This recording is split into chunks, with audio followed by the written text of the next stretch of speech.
ఏ ప్లేయర్కైనా ఏదో ఒక టైంలో రిటైర్మెంట్ తప్పదు. కానీ అతన్ని రీప్లేస్ చేసే ఆటగాడు దొరకడమే కష్టం.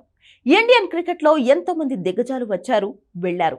అయితే ఎప్పటికప్పుడు కొందరు ప్లేయర్స్ వచ్చినా వారిని భర్తీ చేయడం ఎప్పుడూ సవాలే. ప్రస్తుతం భారత క్రికెట్లో రోహిత్ శర్మ, విరాట్ కోహ్లీ టెస్ట్లకు రిటైర్మెంట్ ప్రకటించిన వేళ వారి రీప్లేస్మెంట్స్ ఎవరా అన్న చర్చ మొదలైంది. సచిన్, సేవాగ్, గంగూలీ, ద్రవిడ్, లక్ష్మణ్. మరి వేళ తర్వాత ఎవరు అనుకుంటే రోహిత్ శర్మ, విరాట్ కోహ్లీ, పుజారా, రహానే, ధోని వచ్చారు. భారత టెస్ట్ జట్టు బలం తగ్గకుండా చూసుకున్నారు. మరి ఇప్పుడు ఒకేసారి రోహిత్, కోహ్లీ రిటైర్మెంట్ టీమిండియాకు భారీ షాకే. ఇప్పుడు ఈ ఇద్దరిని రీప్లేస్ చేసే ప్లేయర్లు ఎవరనేది హాట్ టాపిక్ గా మారింది. సుమారు దశాబ్దానికి పైగా రోహిత్, కోహ్లీ టెస్ట్ జట్లు కీలకంగా కొనసాగారు. కానీ సడన్ గా ఇప్పుడు ఈ ఇద్దరు లేకపోవడంతో బ్యాటింగ్ ఆర్డర్ లో ఖాళీ వచ్చేస్తోంది. దీన్ని భర్తీ చేయడం అంటే సాధారణ విషయం కాదు. ఇప్పటికే టీంలో శుభ్మన్ గిల్, కేఎల్ రాహుల్ ఉన్నారు. రోహిత్, కోహ్లీ వీడ్కోలుతో భారత బ్యాటింగ్ ఆర్డర్ లో భారీ మార్పులు జరిగే అవకాశం ఉంది. మరోవైపు సీనియర్లు పుజారా, రహానే కూడా అడపాదడపా రాణిస్తూ జట్టులో ఛాన్స్ కోసం చూస్తున్నారు. అయితే యంగ్ క్రికెటర్లకే బీసీసీఐ ప్రాధాన్యతనిచ్చే ఛాన్స్ ఉంది.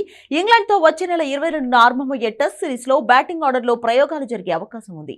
రోహిత్ వీడ్కోలుతో ఓ ఓపెనర్ స్థానం ఖాళీ అయింది. టెస్టుల్లో ఏడాది కాలంగా దుమ్మురేపుతున్న యశస్వి జైస్వాల్ ఓపెనర్ గా కొనసాగడం ఖాయం. ఇంగ్లాండ్తో సిరీస్ కోసం శుభ్మన్ గిల్ తిరిగి ఓపెనర్ గా ఆడవచ్చు. పుజారాపై వేటు తర్వాత గిల్ 3వ స్థానంలో ఆడుతున్నాడు. గత 15 నెలల్లో 3 సెంచరీలు సాధించాడు. కానీ అవన్నీ స్వదేశంలో వచ్చినవే.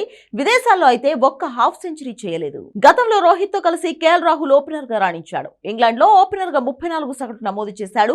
2 సెంచరీలు బాదాడు. ఈ నేపథ్యంలో గిల్ ను 3వ స్థానంలోనే ఉంచి రాహుల్ ను ఓపెనర్ గా ఆడించవచ్చు. అటు అభిమన్యు ఈశ్వరన్ ఛాన్స్ కోసం ఎదురు చూస్తున్నాడు. మరోవైపు ఏ టోర్నీలో ఆడినా నిలకడగా అదరగొడుతున్న ఓపెనర్ సాయి సుదర్శన్ కూడా రేసులో ఉన్నాడు. ఇంగ్లాండ్ కౌంటీలో ఆడిన అనుభవం సుదర్శన్ కు ఉంది. ఓవరాల్ గా విరాట్ కోహ్లీ ఖాళీ చేసిన 4వ నెంబర్ స్థానాన్ని దక్కించుకోవడానికి శ్రేయస్ అయ్యర్, కరుణ్ నాయర్ పోటీ పడే అవకాశం ఉంది. దేశవాళీ టోర్నీలో కరుణ్ పరుగుల వరద పారిస్తుండగా పరిమిత ఓవర్ల క్రికెట్ లో అద్దరగొడుతున్న శ్రేయస్ జట్టులోకి తిరిగి రావాలని చూస్తున్నాడు. వీరిద్దరితో పాటు సర్ఫరాజ్ ఖాన్, దేవదత్ పడిక్కల్ కూడా ఉన్నారు. మొత్తానికి యశస్వి జైస్వాల్, కేఎల్ రాహుల్, శుభ్మన్ గిల్, శ్రేయస్ అయ్యర్ తో టీమిండియా టాప్ 4 కొత్తగా కనిపించబోతుందని అంచనా వేస్తున్నారు.